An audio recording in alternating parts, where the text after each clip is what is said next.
Awesome. I got it. This time I got it.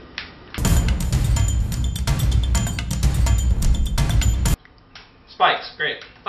Who put spikes there? Why? Gesualdi! Oh, hey, Jerry, off work early? Okay, you're completely naked, that's new. We don't have time for this. What year is it? 2010? Not too late. We need shielding. We need shielding now. I have no idea what I don't have time for this, Gesualdi. Shielding! Thank you for the clothing, Gesualdi. Yeah, that's Ed's whole Halloween costume. You can keep that. What are you doing exactly? Okay, what this is shielding. So they can't hear our thoughts. Yeah, who are they? They are the Zarganauts. You'll learn about them soon enough. Okay. So did you eat like a whole bowl of acid this morning? I have been through the rift, Gesualdi. Oh. The rift. That explains it. Okay, so here's what's gonna happen. First, I'm gonna take this tinfoil off my... Okay, alright. Gonna leave the tinfoil on my head. But you are gonna go take a quick shower, wash all that crazy off you, and I'm gonna go back playing Super Meat Boy. No, Gesualdi! That's the reason I'm here. Super Meat Boy. The catalyst sets the ruin of man into motion. Okay, well that's retarded. Every civilization since the dawn of time has foretold the coming of the Meat Boy. And with him, an Armageddon that will engulf the earth. The Karachi Indians of the American Southwest envisioned a creature of pure ground venison that would lead the people dancing into an all-consuming fire. The forgotten cloud tribes of the Andes foretold the coming of a great destroyer whose meaty juices would wash away the sinners in a great flood. In 1946, a group of scholars stumbled across a collection of documents we now know as the Dead Sea Scrolls, and within them, the tellings of the lost 13th apostle, Trevor. Okay, I gotta stop you. There's no book of Trevor. Trevor, 32:14, and with his limbs of meat, he shall tear the sky asunder. Okay, can you give me that? Okay, thank you. This is Donald Trump's biography, okay? You're crazy. You need to stop. June 14th, 1947. A flying craft of unknown origin crash lands in the Roswell, New Mexico desert. Oh, come on! Okay, 23 years, 10 I months, admit, 3 Super days Meat Boy is hard, okay? But, come on. You really think some minor indie title is going to enslave the whole universe?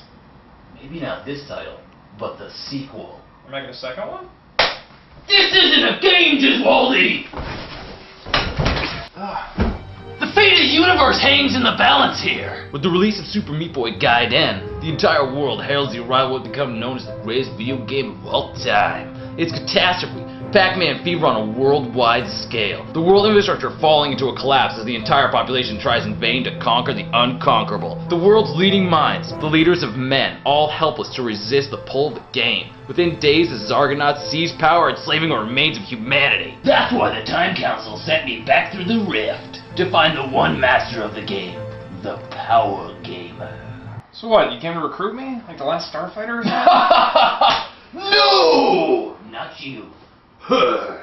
Oh, come on! Are you serious? Gesualdi, can you help me water my Farmville crops?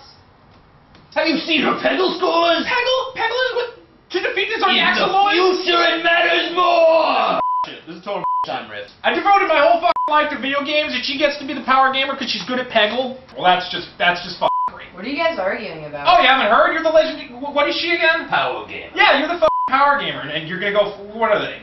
Zarganaut. You're gonna fight Zarganauts. I fucking hate Zarganaut. You know what? Strong Great. will. Yeah, okay, great. Zarganauts. Here, take my shielding, because you know what? I'm done. I'm done with this shit. I'm done with you. I'm done with your fucking time shit. I'm done with you, and your boozing, and your Peggle, and your Farmville. Fuck it. I'm gone.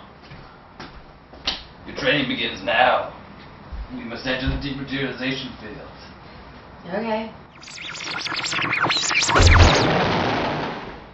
Oh my god, he really was from the future. Gesualdi. Oh my. Don't forget to take Manatee Week for Are me. you serious right now? I'm not super long play. It's gonna be at least 8 hours. I will tape your fucking show. Have fun in the future. I'm just gonna come right out and say it. Super Meat Boy is hands down my pick for Game of the Year, and quite honestly, one of the greatest platformers I've ever played. Now, I've spent countless hours with this game, and yet I'm still constantly amazed by how well designed it is, each stage offering its own unique challenge, which puts even the most seasoned power gamer to the test. Simply put, Super Meat Boy is a necessary evolution of the long stagnant platforming genre, and to be honest, a real f***ing blast to play.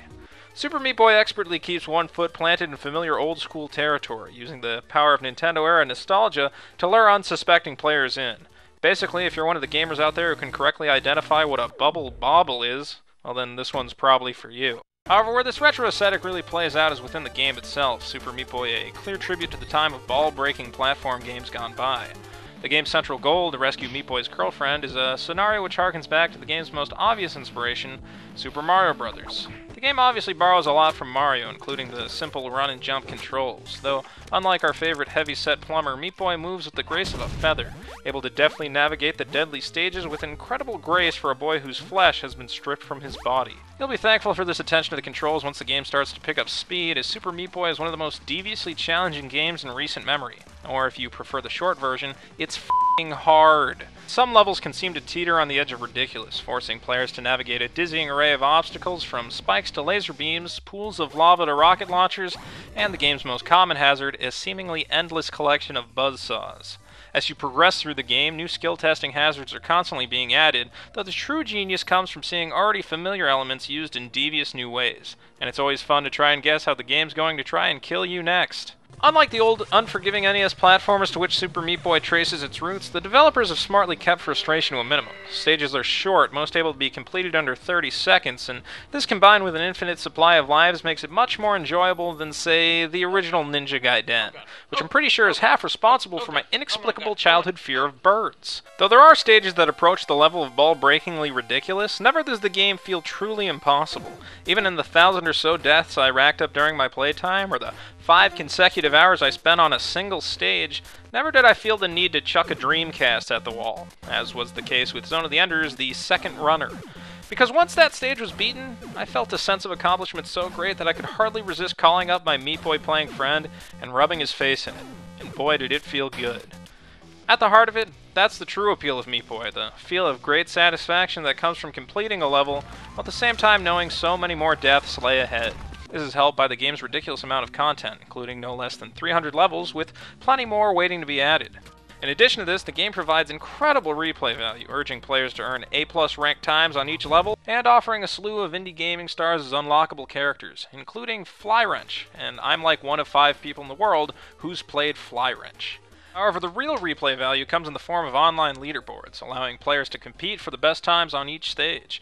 It's a thrill to experiment with different strategies and characters, trying to find the quickest path through each level, and I'm proud to know that many of my times stand in the top 100 or so, and I invite any of you bastards to try and outdo me. But what really impressed me about Super Meat Boy was what it represents, acting as an almost counterpoint to the modern gaming formulas. Take Super Mario Bros., for instance, which has evolved to clutter its stages with an onslaught of ridiculous enemies and a glut of power-ups and coins. Meanwhile, Super Meat Boy is a model of minimalist beauty. All the outdated conventions have been thrown out the window. No score, no extra lives, and if you die, you just pick back up at the beginning of the stage and try again. And whereas companies like Nintendo today are so terrified their games might be too hard that we have things like the Super Guide, which lets players skip challenging Mario levels entirely, Meat Boy is defined by its willingness to up the ante. No apologies given or asked for. I'm not saying the formula applies to all games, but to be honest, there's a lot to be learned from this one.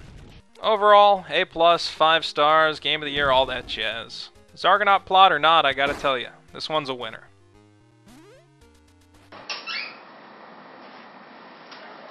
Hey Jared, how was your day?